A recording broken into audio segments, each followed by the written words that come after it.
Hi, everyone. Thank you for joining us for this event for Catherine House. Um, like I say for every event, before every event now, thank you for supporting the Astoria Bookshop. I'm Christian, the events coordinator and also bookseller at the store. We have both Elisabeth Thomas and Rory Power for Elizabeth's debut, Catherine House, which is a very, very great book. Um, and you can purchase it through our bookshop.org web storefront, and you can also pre-order Rory's upcoming book, Burn Our Bodies Down, through our website since it's coming out in July. And before we begin, I'm going to introduce both of our authors. Um, so Elisabeth Thomas grew up in Brooklyn, New York, where she still lives and now writes. She graduated from Yale University and currently works as an archivist for a modern art museum. This is her first novel. Rory Power grew up in New England and went on to earn an MA in prose fiction from the University of East Anglia. She now works as an editor of crime fiction and story consultant for TV, and is the New York Times bestselling author of Wilder Girls and Burn Our Bodies Down. To learn more about Rory, go to itsrorypower.com and follow It's Rory Power on Twitter and Instagram.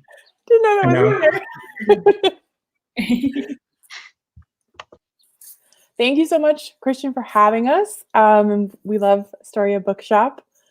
And before we get started, because we have a lot to talk about, if the audience has any questions for Elisabeth, leave them in the comments of whichever platform you're on, and we'll see them and we can get to them at the end of the event. So definitely leave some comments for us. But before we answer those questions, I have many of my own for Elisabeth.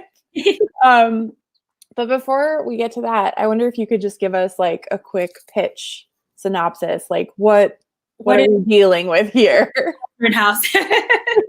Let's see. It's a gothic literary suspense novel, is what we're saying, and it's about a woman who goes to a very mysterious cult-like college and finds out that all may not be as it seems, and that they may have some dangerous plans going on beneath the surface. Just a few dangerous agendas. Yeah. Well, I was lucky enough to read it in last fall. It's such a wonderful, like dreamy, hazy, ominous book. I loved it. And I wanted to know, where did the initial inspiration come from for the book? Like, what was that first seed? You know, I was thinking about this the other day. The actual initial idea for it came really suddenly, which rarely happens, at least for me.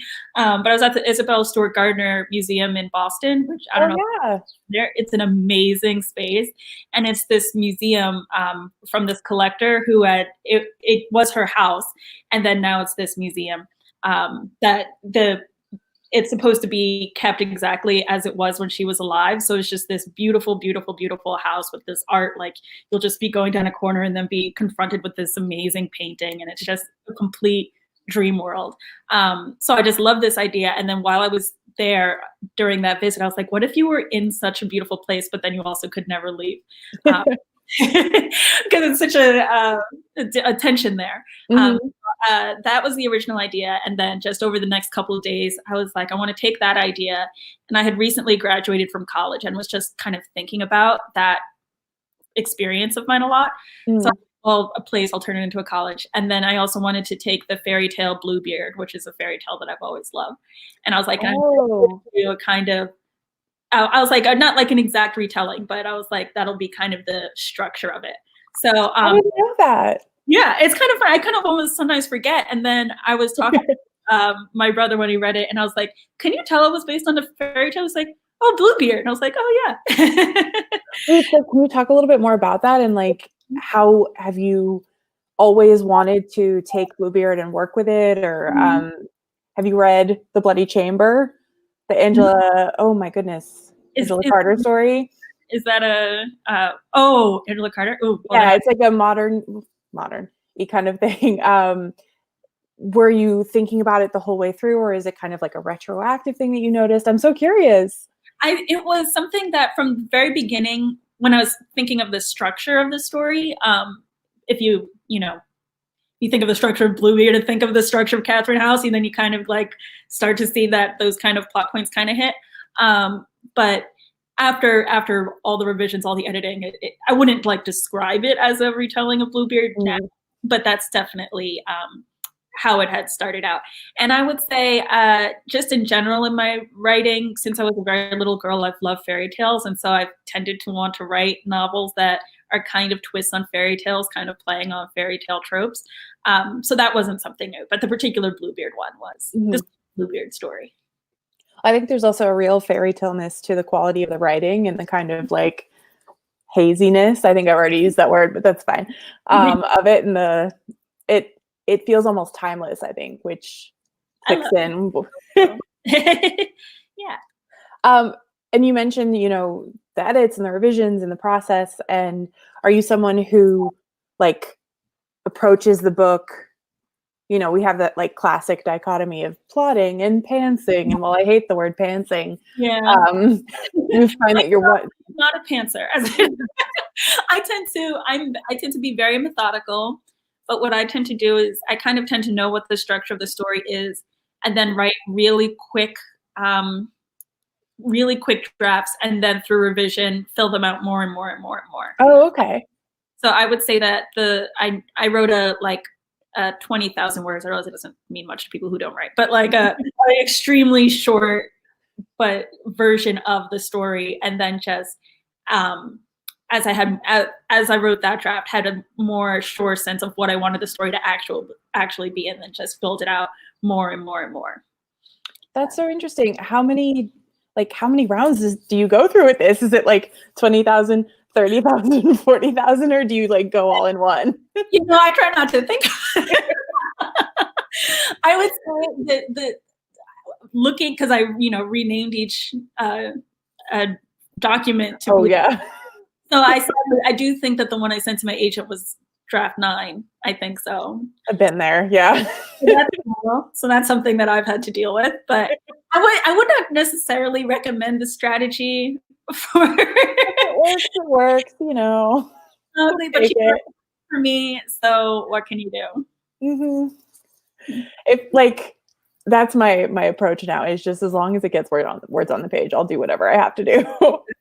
You know, and I tend to be one of those people, I really hate looking at a blank page. So I'd much rather have a bad first draft that I can revise than when people are like, oh, the hope of an empty page. It's like, I don't know. Despair, not hope. Despair. Well, so was that the most difficult aspect, the revising, or was there another part that you found more challenging to crafting the whole thing? I would say the hardest part to crafting it was I had never before written something that was this science fiction-y. I've always written, everything I've written has had some element of the paranormal, without giving anything away, but has had some element of the paranormal. But this was the first time that it had to have some sense that it could be somewhat real, you know, more science fiction as opposed to more fantasy. Right. So that was just a stretch of my, the skills I have as a writer, was kind of learning how to, because obviously in science fiction, so much of what they're writing about is things that are not real, but you have to have that feeling of it could be real though. So weighing that and like having that gap between there's enough information here to make you think that this fake thing could be real, and also the gap of like, well, it's not real. So at some point you just have to make stuff up. Did you find yourself doing a lot of research, or was it more like, I'm going to figure it out? Well, it was so funny because I did research, but it was research into like fake things. So it's like I bought all these really sketchy books on Amazon of like books like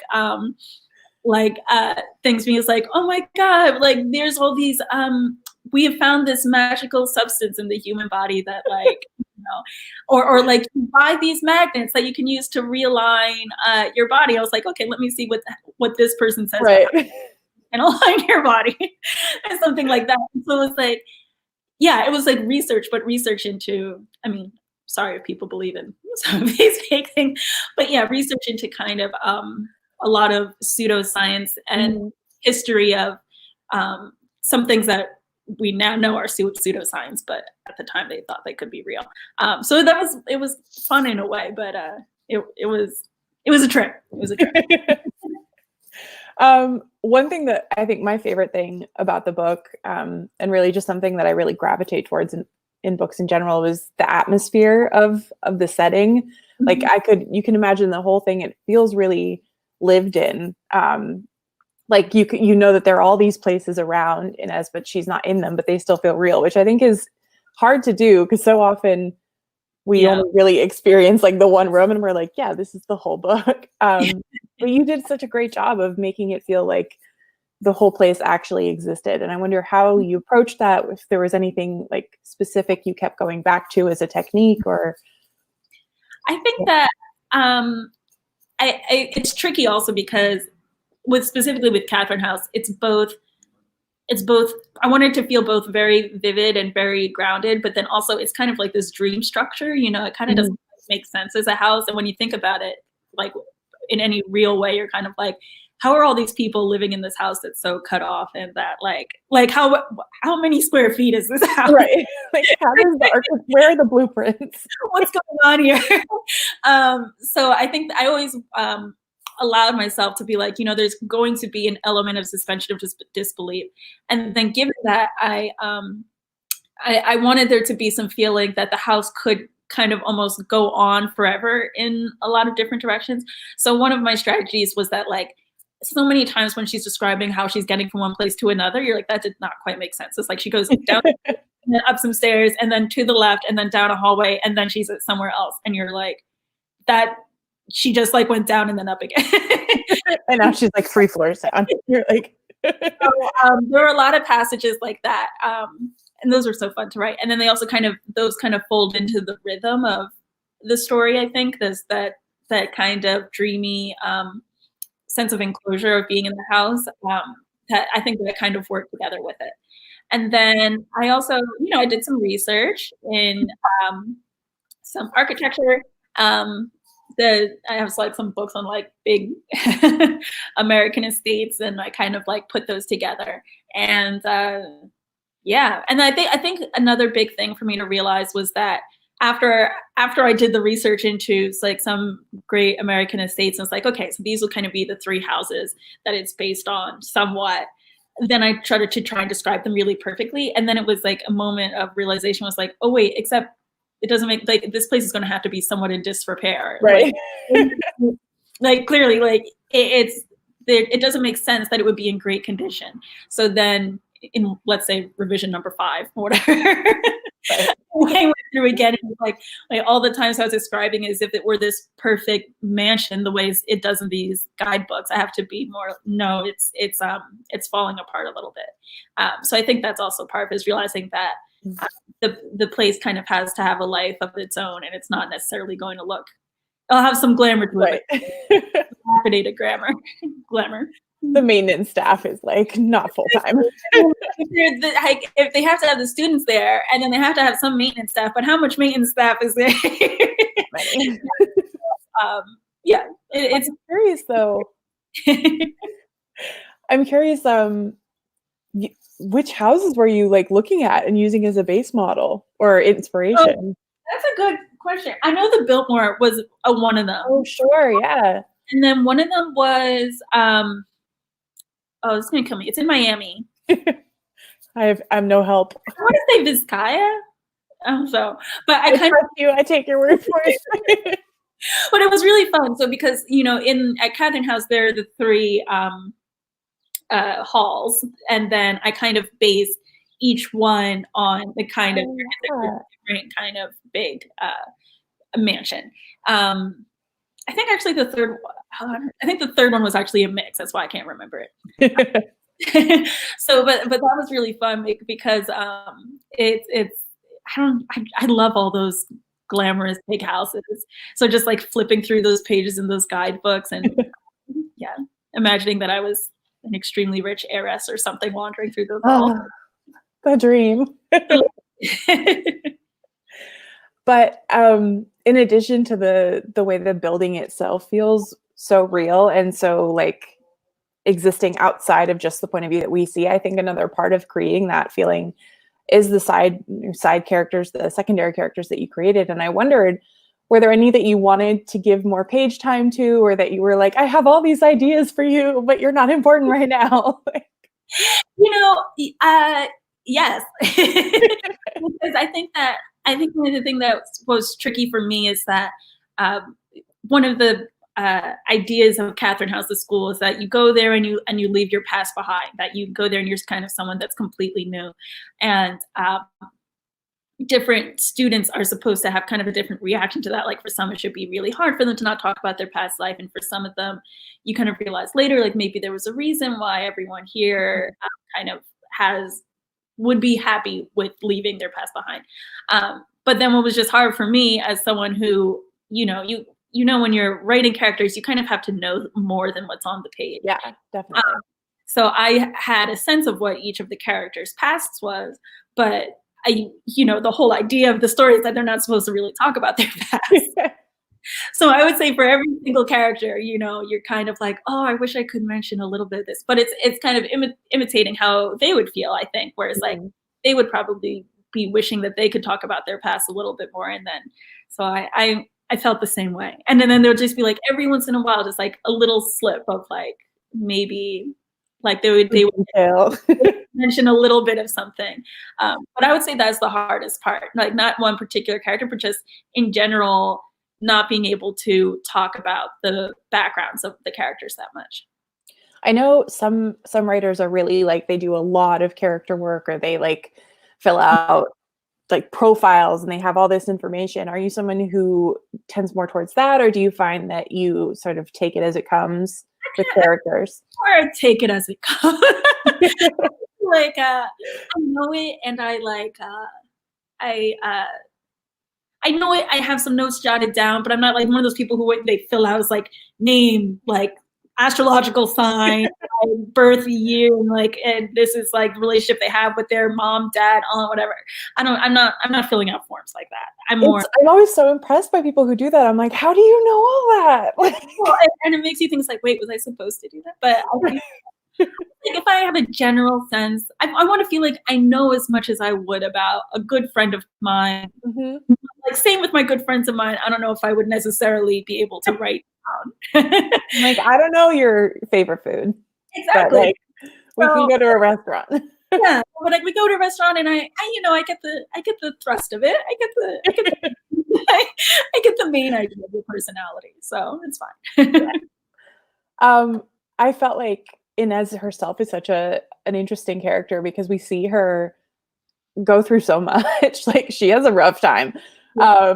And for me, it was really the thing that I took away the most from her arc was her figuring out kind of that she does have agency and that she does have some kind of control, but it's hard to exercise that control.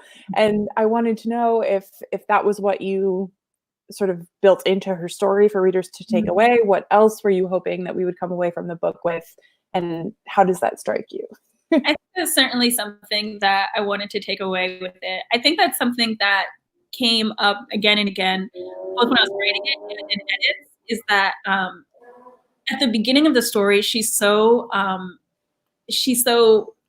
disengaged, and she's so apathetic, and she's like such a bad student. And I think it can be so frustrating to read. And I think it's a fine balance, because on one hand, it's so frustrating, but it's like that was kind of like she's behaving badly, And I think that it's hard. It's hard the way it is in real life if someone is, let's say, not showing up to class, and you want to shit them and be like, you can just show up to class, just go.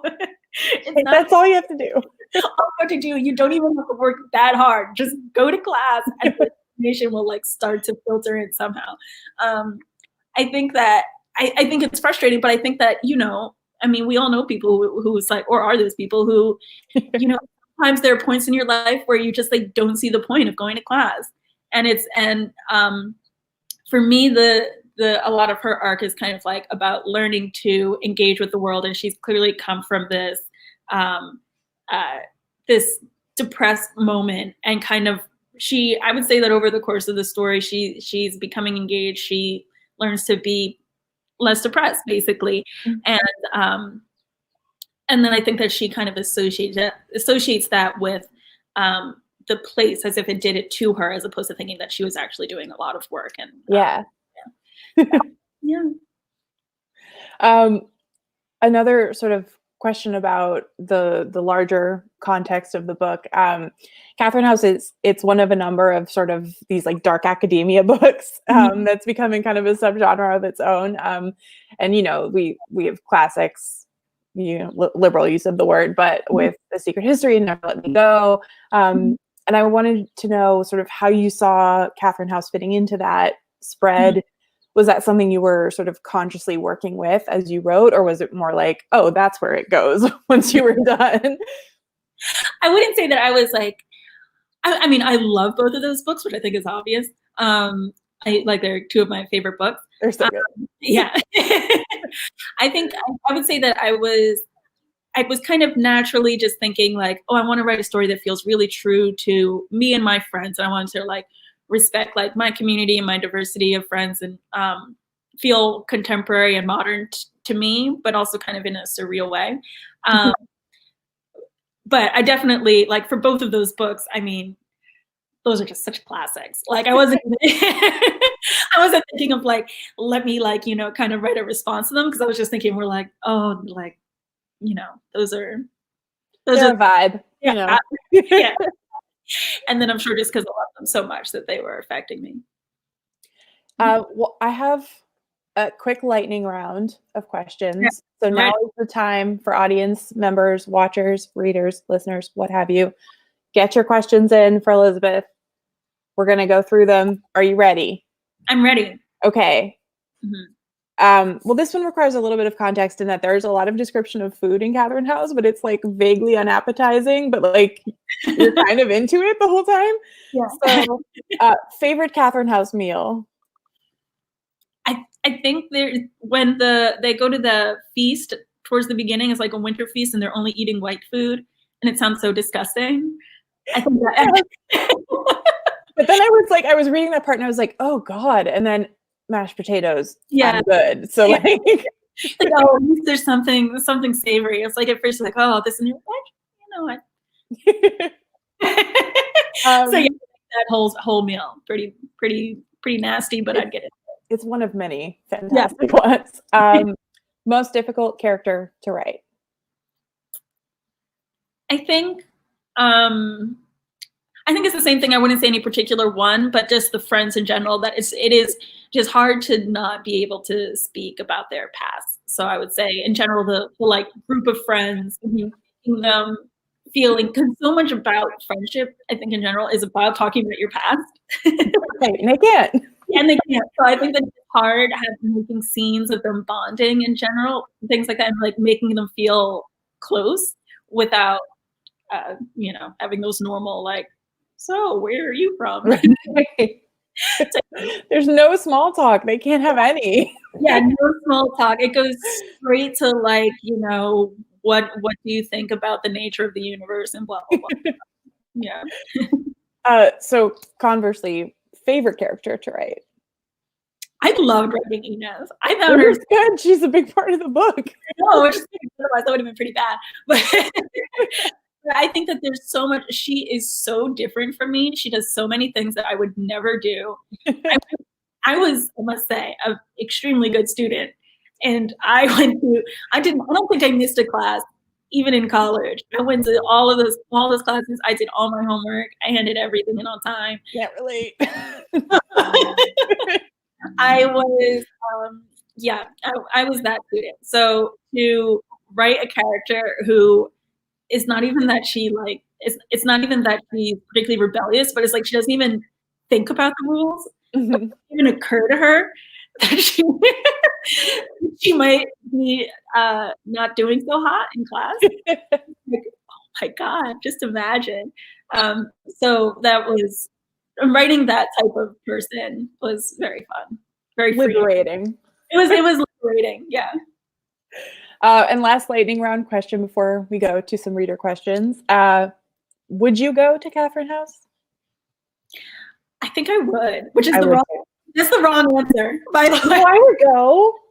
I want to see the door. I want to live in a hall. Like, You know, hang out, have some nasty food. You'll be with all your friends, and that's all the problem. It's like, you know, they say like, oh, it's kind of dark agenda, but you know, what? it's only 3 years. Yeah, 3 years hanging out, eating some food. Your friends are right down the hall. Mm-hmm. That sounds so nice. Is, you know, I mean, what's not to like? There's not to like. Read the book and find out what's not to like. Yeah. But I must say, in terms of how it's sold, I'd be like, absolutely, sign me up. I would definitely apply. I'm glad we're on the same page with that. Yeah. We have a couple reader questions, and there's always a chance to add more. So if you are watching, please leave some questions. But I like that the first one is, I would be curious what Inez's astrological sign is, though. So do you know? You have to tell us. Yeah. I'm not up with the I guess like what she's kind of what's the sign that's like kind of oblivious, but she has a big heart. I feel like any answer I give is going to be like insulting to someone. I don't know. Yeah, let's see. I'm an Aquarius, so not an Aquarius. Okay. I don't know what the opposite of that is. Yeah, whatever. We're not doing very well with this question. Whatever the opposite of an Aquarius is, we'll leave that at that. Yeah. Oh, this is a good one. How and why? Oh, some Astoria Bookshop says a Cancer. They're the crab. You know what? That makes a lot of sense because my brother is a Cancer, and I must say, the attitude towards doing homework was a bit. So, Christian, if that was you, thank you. The next question is a good one because I wanted to know about this and I forgot to ask. How and why did you choose to set Catherine House in the 90s? I think it's 96. Yes, great question, Maurice. You know, it was actually, I had to decide it really carefully because I wanted it to feel somewhat timeless. And because of that, I kind of avoid, but because of that, I had to avoid certain time markers.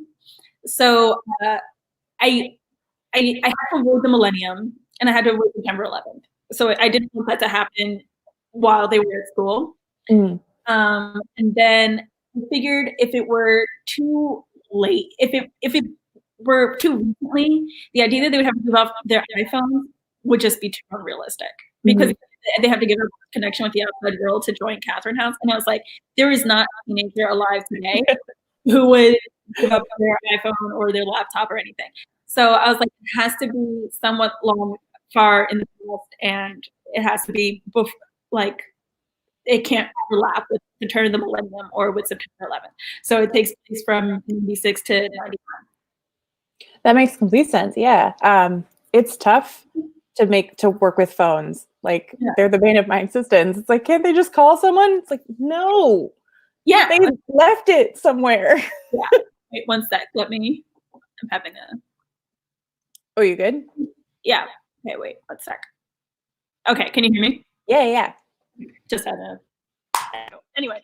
Yeah, so I think that there's so much that in contemporary writing and also film and stuff is so hard to deal with new technology. And I was like, I do not think that this would work in this book, is to have the idea that they would give up their iPhones. It could be possible, but it would be such a huge plot point. So yeah, or you'd have to do like, you get a special like Catherine House phone. Yeah, exactly. Here's the Catherine House app. Yeah, exactly. I was like, I don't want to get into all this. I don't want to do it. So that was it. So it's funny because at first, like when I was first drafting, I was like, oh, it wants to be timeless, so it could kind of take place anytime. And then all of a sudden, I was like, nope, it's 1996 to 1990. Yeah. Another question we have is, could you see your book being adapted? And I'm going to expand on this question because I know sometimes it's a tough question to answer. If it were going to be adapted, is there like a vibe, a director where you're like, you get it? Well, I think I can say at this point, because it was on the area that the rights have been sold. Have they? Yeah.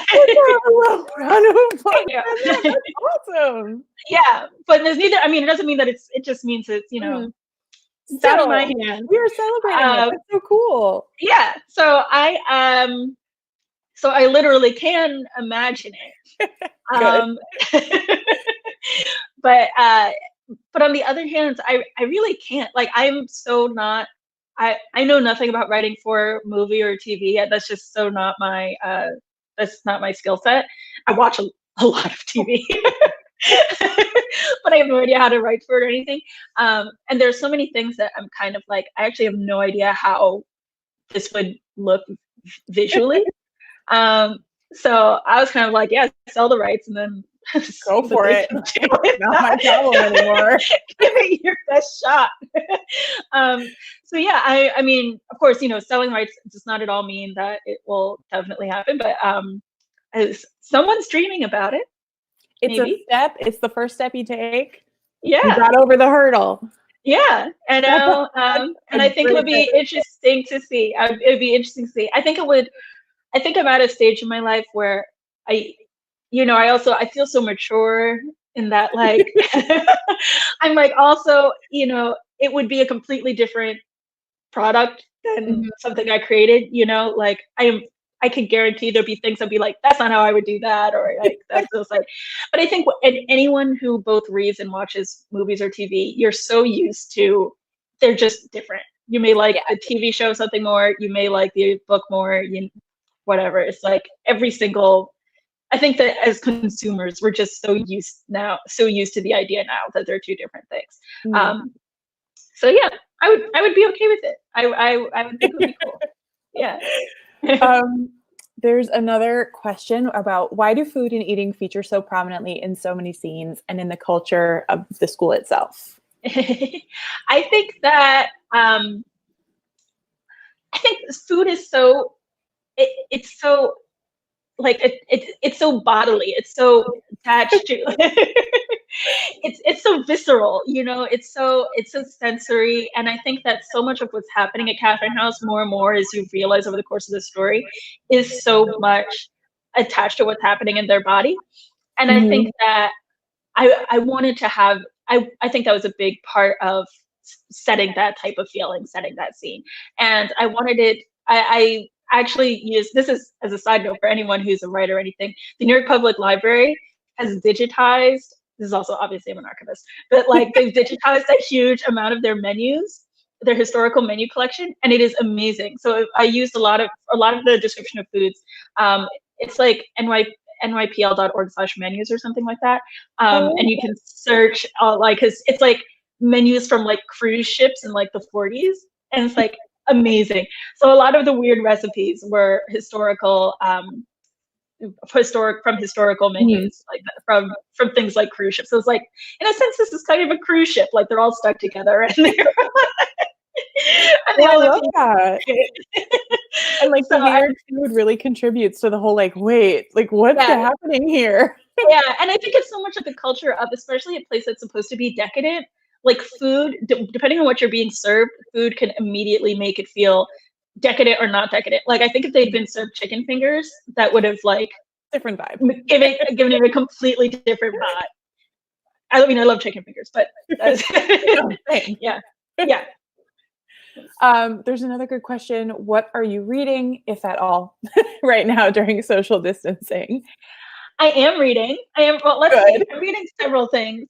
I just finished a book that just came out called The Return by Rachel Harrison, which I really enjoyed. It's kind of a thrillery. Oh, I have that. Yeah, I really liked it. So I'm reading that. I'm rereading this book, actually, The Good House by Tanari Biwe, which was just on this list I did for crime reads. And I was like, while I was writing, I was like, oh wait, I haven't read that book in a while. So it's like I was recommending it, but I hadn't read it in a while. So I'm catching up. I'm reading that. What else am I reading?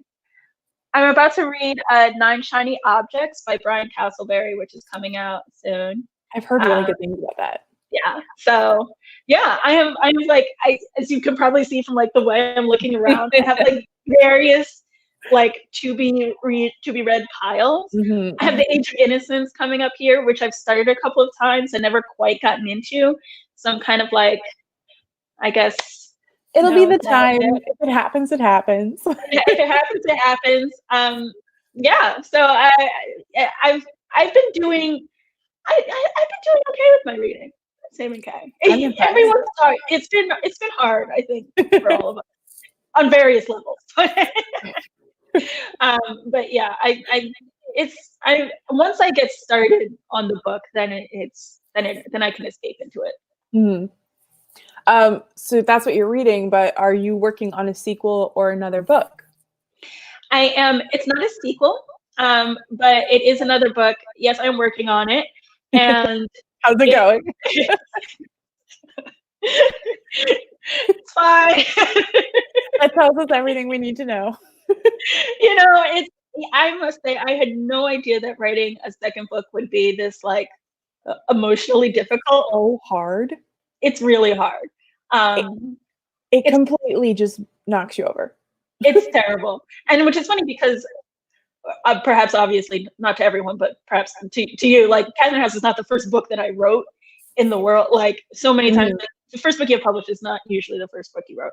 So Catherine House is not the first book I've written, and yet somehow writing this book after it, I'm like, just every single day wake up and it's like, do I know how to write? Who am I? Like, why did I choose this career? Why did I choose this? Like, everybody hates me, or maybe they love me, but it's for the wrong reasons. And then like, and then it's like lunchtime, and you haven't. Mm-hmm. Exactly. It's fine. So yes, I am working on it. That's super exciting. It's going okay. Yeah. So we'll see. The next question is, have you thought about what life at Catherine House would be like during a global pandemic? Would anything be different? I'm very curious about this.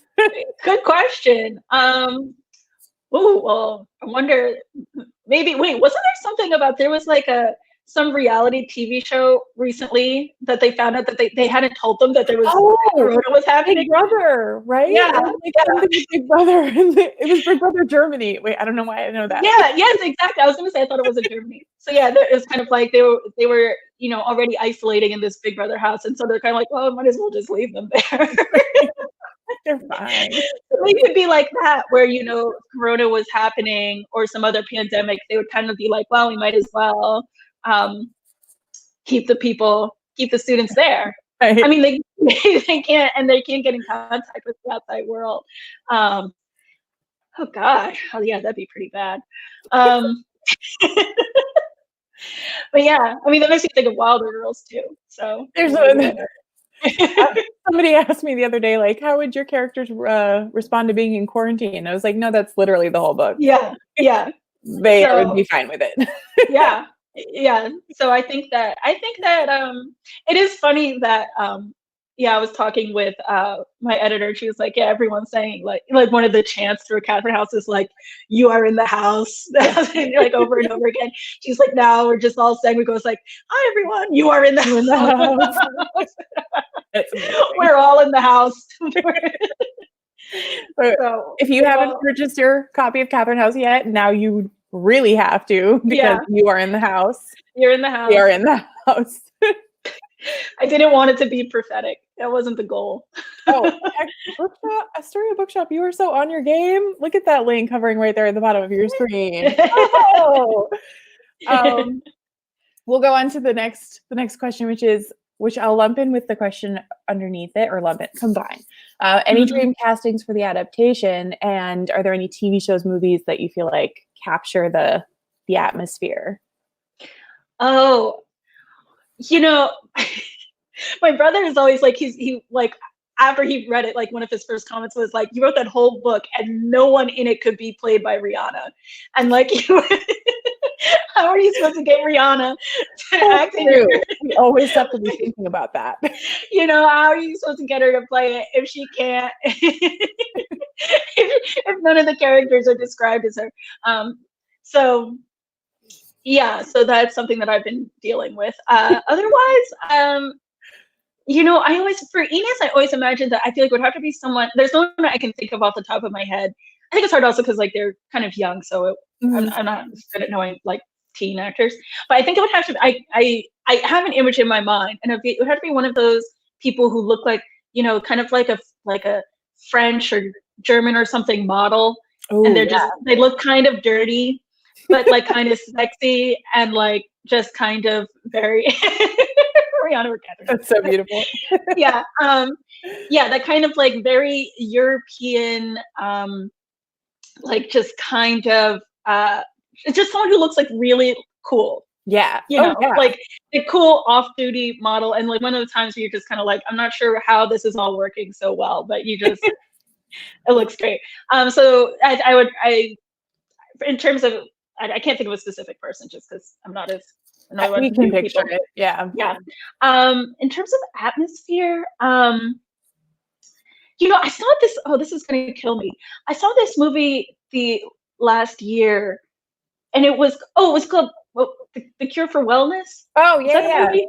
Yeah. I thought that was cool. I watched it partially because I was like, this happens sometimes where you're like, oh God, is like something being put out that's like exactly my book or whatever without. Yeah, I'm actually late. Did I mess up on this?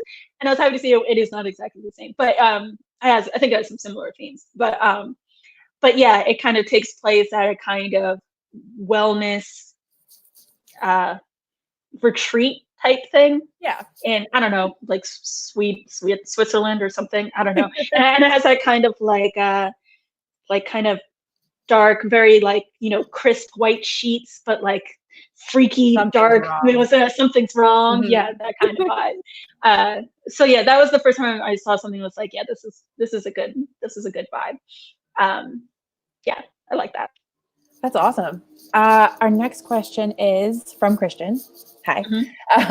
How your experience of being one of the few Black students at Yale influenced Catherine House? Did it make you reflect back on your time there? I would say my experience of being a Black student at Yale was far better at first, actually, than I thought it was going to be, which doesn't mean to say that it was perfect. But so my dad and my grandfather had gone there too. And so in the 70s and in the 50s. Yeah. And so being a Black student at Yale in the, what are we calling that decade? The 2000s, whatever. Whatever. Yeah. So on the whole, I would say I was pleasantly surprised. Because, and I think that, but I was thinking very consciously about it. And I remember I was thinking there was another school that I was looking at that I got accepted to. And I remember I was really distinctly looking, I was like, oh, this school's percentage of Black people is 2%. And yeah, I was like, I just can't go there. And then I saw that Yale's was, I think at the time it was 9% or something. Which is I was like, it's not perfect, but it's way better. So it was certainly something that I thought about, and on the whole, I had a good time. It really, I think that it was part of the way it affected the manuscript, or one of the ways it affected the manuscript is I think that I wanted to create something in which I wanted the diversity of the students to feel surreal. I wanted it to really, I wanted to have people of various races and religions and things kind of all hang out together, but almost in a way that doesn't really quite happen in real life. And I almost thought it would be fun almost to reflect, to create something. So much of what happens in the story is surreal.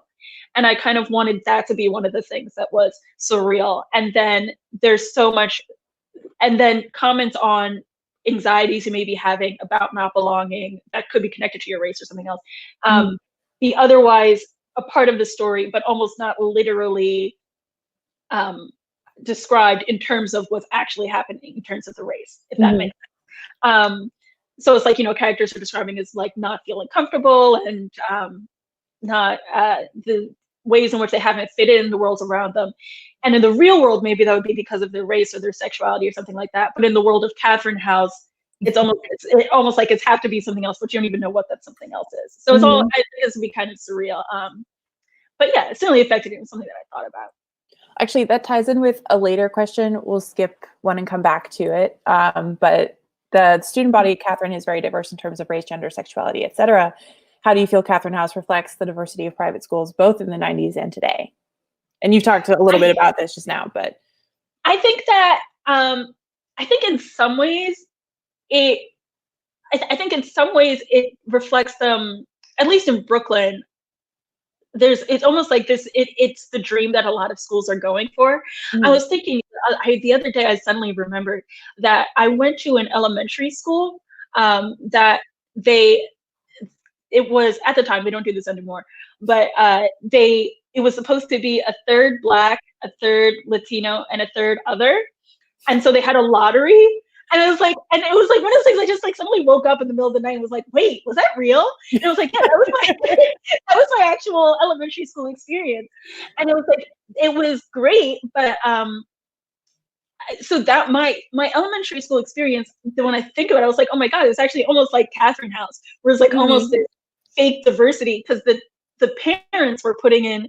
They had this lottery system and they were choosing them based on their race, but then the kids, because they're in second grade, right, they have no idea that all this effort has been put into making the school diverse. So it's funny because that's kind of worked. But then as you get older, in various school systems, that becomes more and more impossible. And even the efforts that are put into try and kind of make schools diverse, they may or may not work out so well. So like in my high school, there was a program, there's this amazing program called Prep for Prep, which is trying to get students from underrepresented communities around New York into private school prep schools, college preparatory schools, to kind of, help boost them up for later life success. And it's a great program. And but certainly in my high school, still we knew who the Prep for Prep kids were. Right. And so it's like there could be all these efforts to create diversity, but the real world starts coming in, like pretty much as soon as you pass that second grade mark. Before. Before.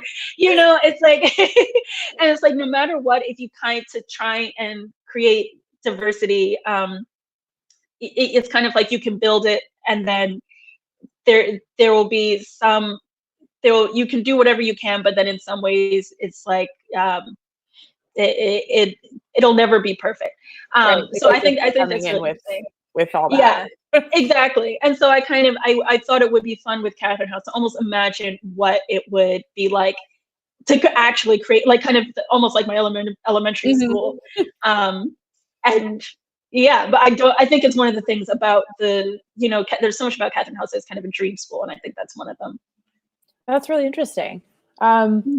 I want to go back to the question we skipped, which is a different vibe. What's your writing routine? Like first thing in the morning, just before bed? I am not a morning person. Anyone who knows me is like, this is the biggest understatement of the world. So yeah, I tend to write right before bed. Though there was this time I was taking some probiotic or something, I don't know, and all of a sudden I became a morning person, and it was like 2 months where I like shot up at like 6:30 each day and was like, oh, this is what it's like. That's amazing. It was amazing. I just got it and I wrote, and then like I just like typed away for a while and then went to work. It was spectacular, and then I think my body just got used to it. But otherwise, yeah. So I would say, I have a 9-to-5 job. So in general, when I left the apartment, I would okay, but I would go, yeah, I would go to work from 9 to 5, and then go home, have some dinner, and then just usually work, as Rihanna would say, until you always come back to her. Please. Yeah. I think we have like 10 minutes left. So if you have any questions, any lingering questions, get them in now. But we have one more. Your mom is a great artist and a poet. Did you inherit your genes? Oh, but her genes. But like these specifically. In the most literal sense, absolutely. Half of them. Yes. I think absolutely. Yeah, it's funny. So my mom's an artist and a poet, and my dad was a computer programmer. And it's funny because I feel like those two things, totally. like really, like I think that I was really taught I taught to appreciate creativity. Oh, I mean, my dad also appreciated creativity, but like, you know, just really believe in creativity and the life of the mind in that way. And then also my dad was like super analytical, super like the part of myself that will look at a sentence and be like, let's revise this like 100 times.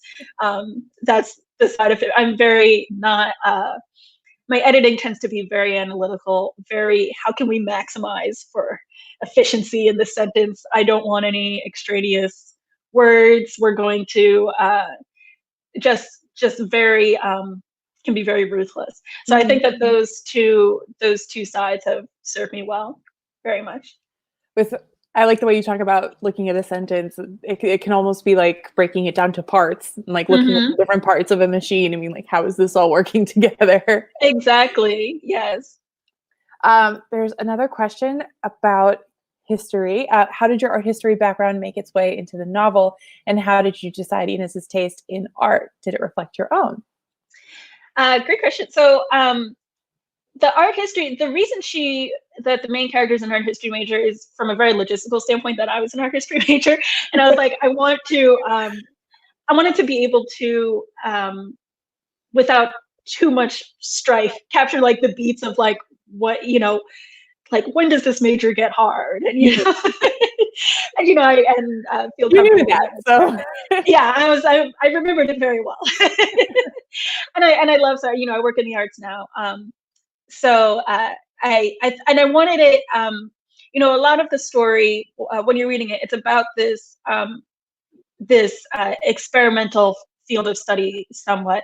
But from the very beginning, I knew that the main character would not be studying that. I wanted to tell the story somewhat sideways. You know, she's kind of almost an observer to what's happening, without giving away. But I wanted her major to not be a terribly exciting major. So given that art history is exciting. I mean, I love art history, but perhaps given the things that are happening at Catherine House, all right. You know, so and I thought it'd be fun to just almost show how what the other students are studying can play out. You know, so much of the idea of Catherine House is that different fields of study, a lot of different ideas are the same in these different fields of study. And I was like, I know art history well enough that I can talk about what her friends are studying and reflect it in art history because I know art history. And then in terms of what she's studying, I would say the main things that her senior essay, her paper is on Agnes Martin, and I chose that. I chose it because I thought it worked well in terms of what they're studying in the story, but in a very specific sense, I worked between when I graduated from college and when I started working at MoMA, my current job. I worked on the Agnes Martin catalog raisonné, which is like the catalog of all her artworks. And it was a really it was a fun but strange job, and basically he was a research assistant, so it's like going to various libraries and like I was trying to find out all the places where her artwork has been reproduced. So I would go and like go to a book and make a photocopy of like, here it is in a book. And then, but if anyone knows Agnes Martin's artworks, they're like all off-white squares basically. So I would have to like go and like make also this is making me realize that this wasn't, because I didn't have an iPhone at the time, so it's like literally on a photocopier, make a photocopy, and it would be like, okay, this is Untitled 2, and you see it's a white square, but this one has like very faint blue lines on it, and then like, and then like send that off to my boss, and then like go to another book and it's like, okay, this is Untitled 3, and you can't see, but these lines are slightly off gray, and then send it to her. So it was just like this really dreamy period of my life to be spending so much attention on these basically off-white squares. And I loved it, and I love her artwork. But yeah, so then when I was like, what is she going to be majoring? And I was like, she can be looking at an Agnes Martin. I love it. No, it makes complete sense. Like, it's this thing where it's really hard to pick out the details, but the longer you stare at it, like the bigger it becomes almost. Yes. Like, completely checks out. Exactly. And it's like, and I love this idea, like if you study her artwork, it's like people talk about how it's meditative and how it's like it's like one of those things that, you know, when people make fun of modern art, it's almost like the kind of thing they're talking about. They're like, it's a square, but then like you go in front of it and you're like, oh, I actually do feel calmer. I feel calmer. I feel at peace. And yeah, it's great. That is so cool. And I think we have about 5 minutes. So unless any questions come in right on under the wire, under the line, over that thing. Under the wire. I think it's under the wire. Listen, my mom didn't. Her first language is English. Idioms are not my forte. But I think we will wrap it up. And thank you so much to Astoria Bookshop. Thank you. So lovely. Thank you guys all for watching. Everybody pre-order Catherine House. Pre-order. Thank you to everyone. It's out. Yeah, buy it. Yeah, buy it. And thank you so much. Your questions were amazing. I've loved this. This has been really, really fun. So fun chatting. Yay. Thank you, everyone. Bye. I think we just hit leave. Okay, this is nobody look while I try to